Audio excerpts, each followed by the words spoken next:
ஒவ்வொரு முறையும் மோடி வந்துவிட்டு போனால் ஒரு 10 லட்சம் ஓட்டு நம்முடைய கூட்டணிக்கு கூடுகிறது என்றுதான் அர்த்தம்.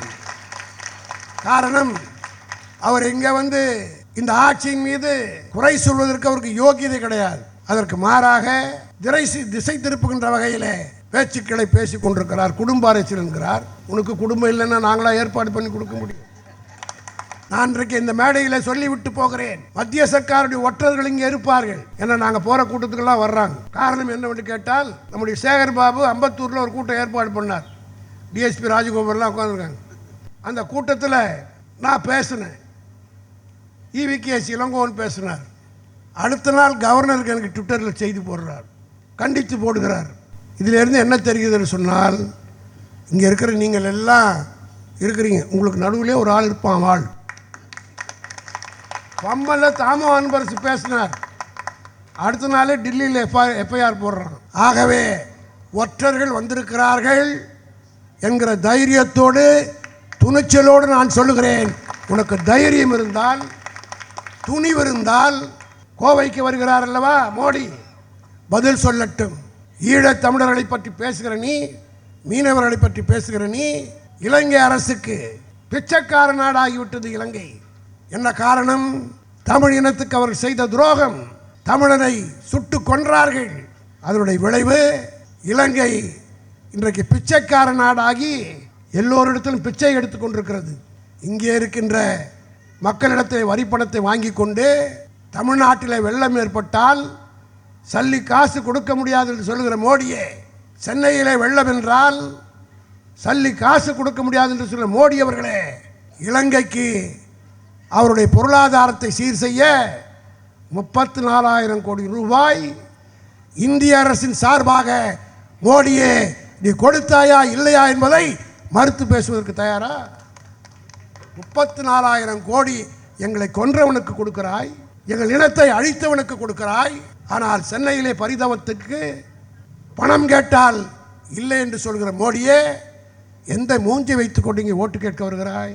மாநிலத்தை கெடுத்த அதிமுக, மாநிலத்தை கண்டுகொள்ளாத பாஜக, இந்த கள்ள கூட்டணியை மக்கள் அடையாளம் கண்டு கொண்டிருக்கிறார்கள். மக்கள் நலனே முக்கியம் செயல்பட்டு கொண்டிருக்கக்கூடிய நமது திராவிட மாடல் தமிழ்நாட்டு மக்களாகிய நீங்கள் துணை இருப்பது போல உண்மையான வளர்ச்சியை நமது நாடு காண ஒட்டுமொத்த இந்திய மக்களும் தயாராகிவிட்டார்கள். பாசிசத்தை வீழ்த்த இந்தியாவை காக்க ஸ்டாலின் அழைக்கிறேன். ஒரு சிறப்பு பேச்சாளர் பேசுவதை காட்டிலும் அமைச்சர்களிலேயே வேகமாக பேசுகிற அமைச்சர் என்ற பெயர் பெற்று ஆளுகிற பொறுப்பில் ஆற்ற வேண்டிய பணியும் எதிரிகளுக்கு எந்த வகையிலே பதில் சொல்ல வேண்டும் என்பதை நித்தம் பத்திரிகையிலே மோடிக்கு யார் பதில் சொல்கிறார் என்று சொன்னால் அது சேகர் பாபு தான் என்று சொல்லக்கூடிய அளவுக்கு, ஏனென்றால் பல பேர் மோடி என்றாலே பேசுவதற்கு பயப்படுகிறார்கள். அப்படி பயமுறுத்தி வச்சிருக்கிறார். ஒரு பக்தியாலோ பாசத்தாலோ அல்ல, அவர் கையிலே இருக்கின்ற அந்த திருசூலம் என்று சொல்லப்படுகின்ற 3 ஆயுதங்கள், ED, CBI, IT, இந்த 3ஐ வைத்து மிரட்டி பார்க்கலாம் என்று மோடி காஷ்மீரத்திலிருந்து கன்னியாகுமரி வரை எல்லோரையும் மிரட்டி பார்த்தார். ஆனால் தமிழ்நாட்டில் அது நடக்காது என்பதற்கு நம்முடைய சேகர் பாபுவே பதில் சொல்லிக் கொண்டிருக்கிறார். உள்ளபடியே சென்டிமெண்ட்டாக இந்த தேர்தல் ஒரு நல்ல துவக்கம். காரணம், வரலாற்று சிறப்புமிக்க இந்த துறைமுகம் தொகுதியில் தமிழ்நாட்டிலே அனைவரும் தோற்றபோது கூட துறைமுகத்திலே உதயசூரியனை வெற்றி பெறச் செய்த இந்த தொகுதியில் 2024 நடைபெறுகிற நாடாளுமன்ற தேர்தல் அறிவிப்பு வந்தவுடன் முதலில் நடைபெறுகிற பொதுக்கூட்டமாக இந்த கூட்டம் இருக்கிறது. ஆகவே இந்த துவக்கம் அது மட்டுமல்ல, சேகர்பாபு போகாத கோயில் இல்லை, நடத்தாத கும்பாபிஷேகம் இல்லை. ஆக அத்தனை கடவுளும் வந்து இந்த தேர்தலில் நிச்சயமாக அவர்கள் ஓட்டு இருந்தால் நமக்கு தான் போடுவாங்க. அந்த அளவுக்கு நம்முடைய பணிகள் அமைந்திருக்கின்றன. இன்றைக்கு கூட தேர்தல் அறிவிக்கப்பட்டவுடன் எல்லா தொலைக்காட்சியிலும் என்னை கருத்து கேட்டார்கள். திடீரென்று தேர்தல் அறிவித்திருக்கிறார்களே, குறுகிய காலத்தில் அறிவித்திருக்கிறார்களே, இதை பற்றி உங்களுடைய கருத்து என்னவென்று கேட்டார்கள். நான் சொன்னேன், 2019ஆம் ஆண்டிலே நாடாளுமன்ற தேர்தலுக்கு ஏப்ரல் 18ஆம் தேதி என்று அறிவித்தார்கள். இன்றைக்கு ஏப்ரல் 19 என்று அறிவித்திருக்கிறார்கள். ஒரு நாள் தள்ளி அறிவித்திருக்கிறார்கள். நாங்கள் சென்ற தேர்தலில் ஒரே இடத்தை இழந்தோம், அதையும் சேர்ந்து இப்போது வெற்றி பெறுவோம். ஆக சென்டிமெண்டலாக அந்த நம்பரும் கோயின்சைட் ஆகிறது என்று நான் சொன்னேன். காரணம், எனக்கு முன்னால் சேகர்பாபு குறிப்பிட்டதைப் போல தேர்தல் அறிவித்தவுடன் களத்திலே இறங்குவதற்கு தயாராக இருக்கிற ஒரே இயக்கம் திராவிட முன்னேற்றக் கழகம் என்பதை, அது மட்டுமல்ல, நானும் பல கூட்டங்கள் பேசியிருக்கிறேன். இந்த 3 ஆண்டு ஆளுங்கட்சியான பிறகு சில நேரங்களில் காலி சேரையை பார்த்து கூட பேச வேண்டிய நிலை ஏற்பட்டது.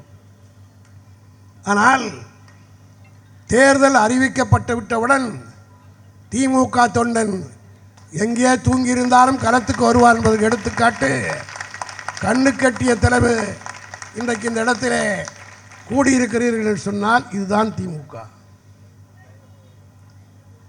எத்தனையோ வருத்தங்கள் இருக்கலாம், வேதனைகள் இருக்கலாம். ஆனால் தேர்தல் என்று வருகிற போது எல்லாவற்றையும் தூக்கி வைத்துவிட்டு பணியாற்றுகிற தொண்டர்களை கொண்ட ஒரே இயக்கம் திராவிட முன்னேற்றக் கழகம் என்பதை நிரூபிக்கிற வகையிலே தான் இந்த கூட்டம் அமைந்திருக்கிறது. எனக்கு முன்னால் பேசிய சேகர்பாபு குறிப்பிட்டதைப் போல அடிக்கடி மோடி வருகிறார். நான் கூட 4 முறை நகராட்சி மன்ற தேர்தலில் நகரமன்ற தலைவருக்கு போட்டியிட்டேன். நம்முடைய சேகர்பாபு அவர்களும் ஏறத்தாழ ஒரு 4 முறை சட்டமன்ற தேர்தலில் நின்றிருப்பார், 5 முறை. நாங்கள்லாம் ஒரு முறை தான் ஓட்டு கேட்டு போவோம், ஏன்னா அதுக்கே டைம் இருக்காது. முனிசிபாலிட்டி கவுன்சிலருக்கு நிற்கிறவங்க தான் வாரத்துக்கு ஒரு முறையாவது எலெக்ஷன் முடிகிறவரை ஒரு 5 முறையாவது ஓட்டு கேட்பாங்க. ஆக மோடி தமிழ்நாட்டிலே கவுன்சிலருக்கு நிற்பதைப் போல 5 முறை வந்து ஓட்டு கேட்கிறார். என்ன காரணம்? அந்த அளவுக்கு தமிழ்நாட்டின் மீது அவருக்கு ஏற்பட்டிருக்கிற பயம்.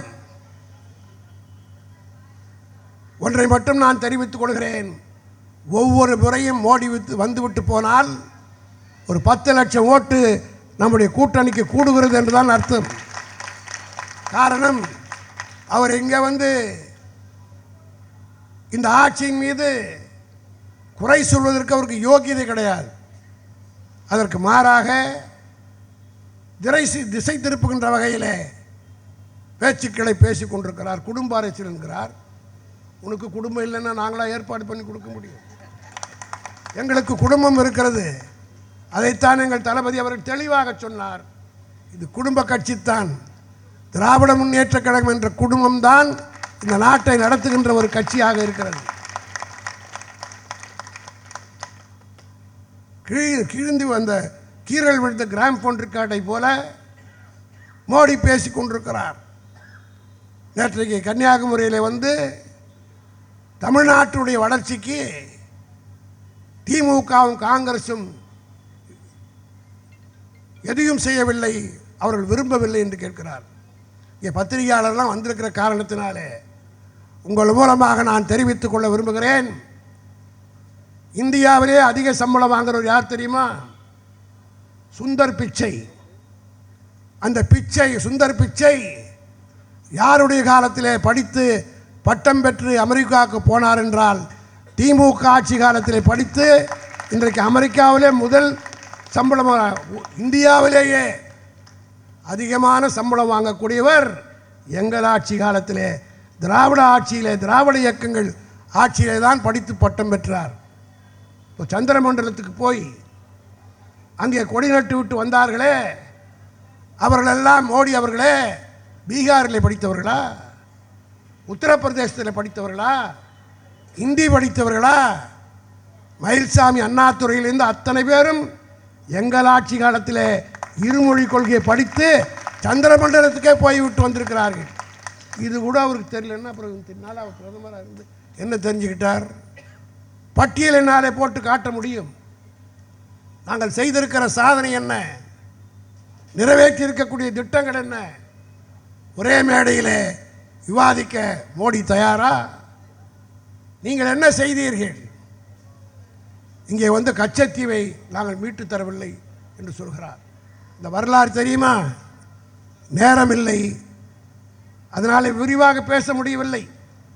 கச்சத்தீவை கலைஞர் அவர்களுடைய ஆட்சி காலத்திலே கொண்டு போய் சேர்க்க வேண்டும் என்று சொன்னபோது சட்டமன்றத்திலேயே தீர்மானம் போட்டு எதிர்த்த கட்சி திராவிட முன்னேற்ற கழகம்.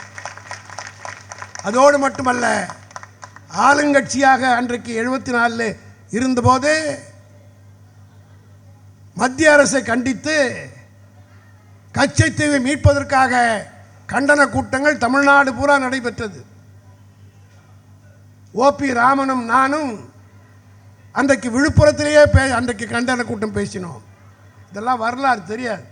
ஒரு 50 வருஷம் ஆகிவிட்ட காரணத்தினால் எந்த பொய்யை சொன்னாலும் தமிழ்நாட்டில் எடுபடும் என்று மோடி கருதுகிறார்.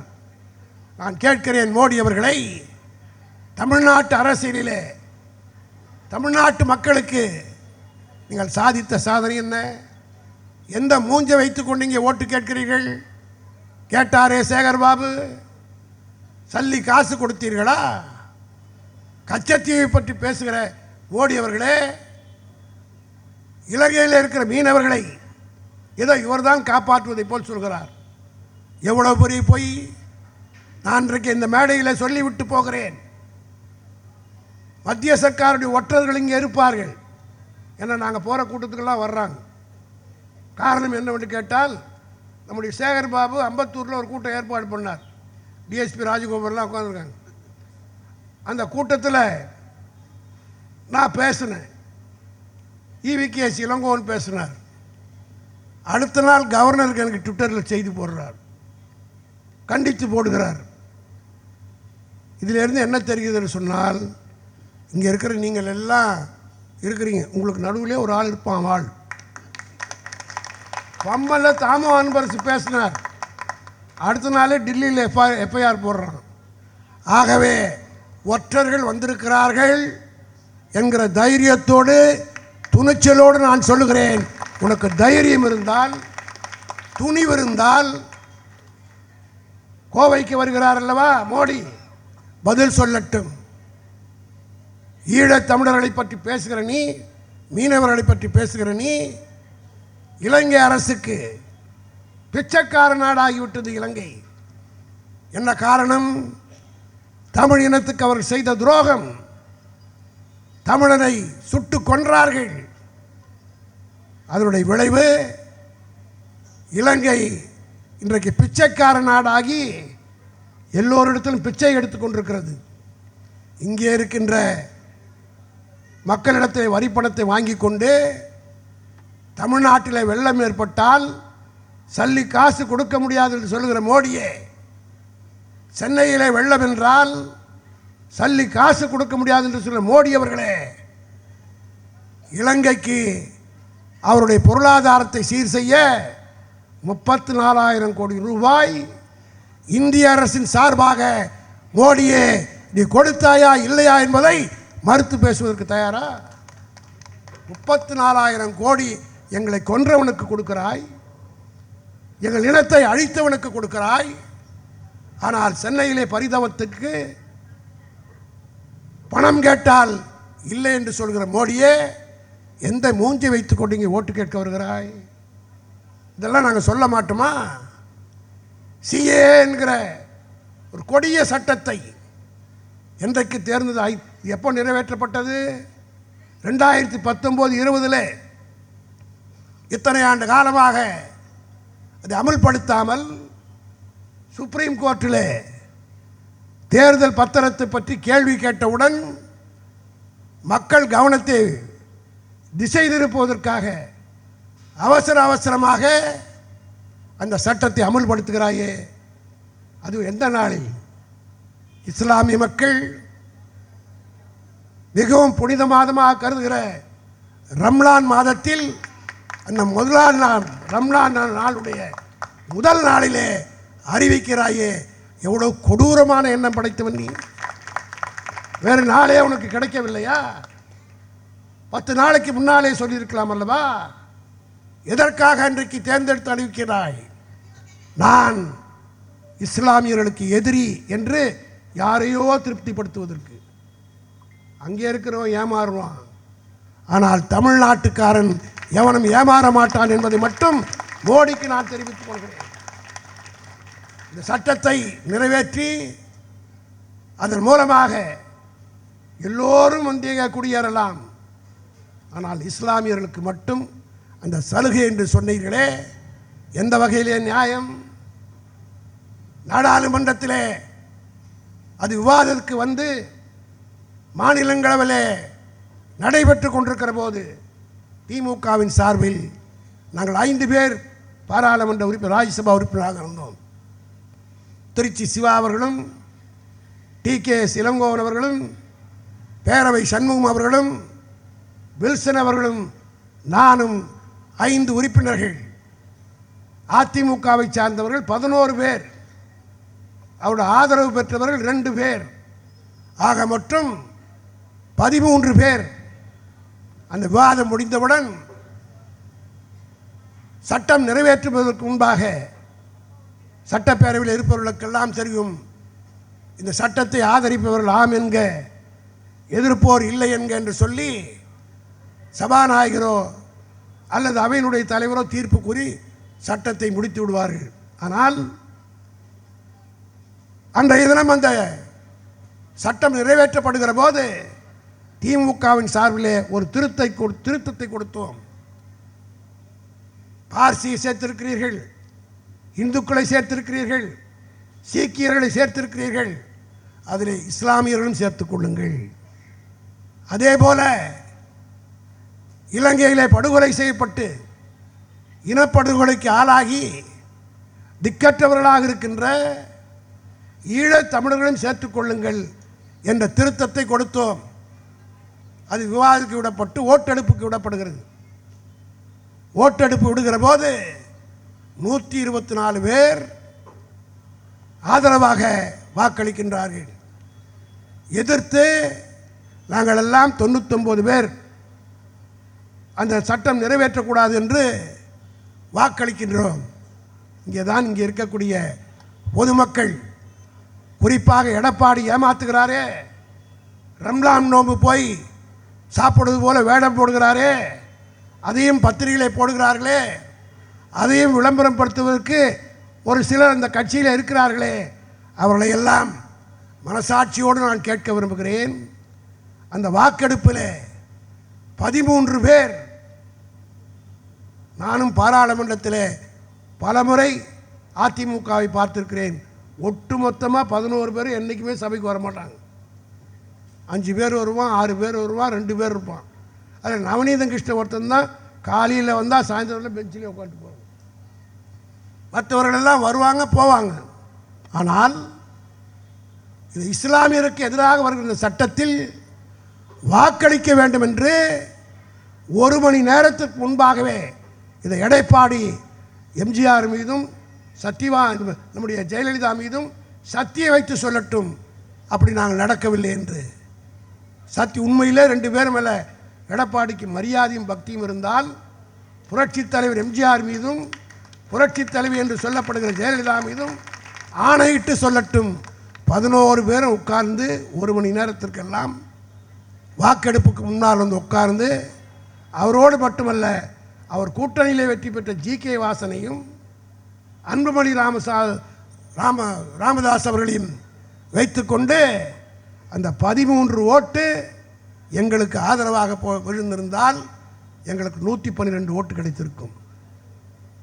111 ஓட்டு அந்த அணிக்கு கிடைத்திருக்கும். சட்டம் நிறைவேறி இருக்காது. இஸ்லாமிய மக்கள் காப்பாற்றப்பட்டிருப்பார்கள். எடப்பாடி சொல்லக்கூடும் ஒரு ஓட்டு தானே என்று. இந்த ஒரு ஓட்டினுடைய வரலாறு உனக்கு தெரியுமா? அரசியல் நிர்ணய சபையில் அன்றைக்கு டாக்டர் அம்பேத்கருடைய தலைமையிலே இந்தியாவினுடைய ஆட்சி மொழியாக இந்தி வேண்டுமா வேண்டாமா என்று வாக்கெடுப்பு நடைபெற்ற நேரத்தில் ஒரே ஒரு வாட்டின் மூலமாகத்தான் இந்தி ஆட்சி மொழி அல்ல, இந்தி பேசாத மக்கள் விரும்புகிற வரை ஆங்கிலம் ஆட்சி மொழியாக இருக்கும் என்ற அந்த சட்டத்தை அம்பேத்கருடைய தலைமையில் ஒரே ஒரு ஓட்டின் மூலமாக தான் நிறைவேற்றப்பட்டது. அந்த ஒரு ஓட்டு யாருடைய ஓட்டு தெரியுமா? கண்ணியத்திற்குரிய காயிதே மில்லத்தினுடைய ஓட்டு. அந்த ஒரு ஓட்டு மட்டும் அப்படி விழுந்திருந்தால் இன்னைக்கு நீ நான் 70 வருஷமாக இந்தியை தான் படிச்சிருக்கணும், ரொட்டி தான் தின்னுருக்கணும். ஆனால் ஒரு காயிதே மில்லத், தமிழ்நாட்டிலே இருந்து சென்ற ஒரு காயிதே மில்லத்தினுடைய வாக்கு தான் இன்றைக்கும் ஆங்கிலத்திலே ஆட்சி மொழியாக இருந்து கொண்டிருக்கிறது. ஆக அந்த ஒரு ஓட்டால் இன்றைக்கு இவ்வளவு பெரிய கேடு வந்திருக்கிறது. ஆகவே எதிரியை விட துரோகியை நாம் மன்னிக்க கூடாது. எனவே எதிரிக்கு 2 அடி என்றால் துரோகிக்கு 3 அடி கொடுத்து வீழ்த்துவோம் என்று சொல்லி விடைபெறுகிறேன். நன்றி, வணக்கம்.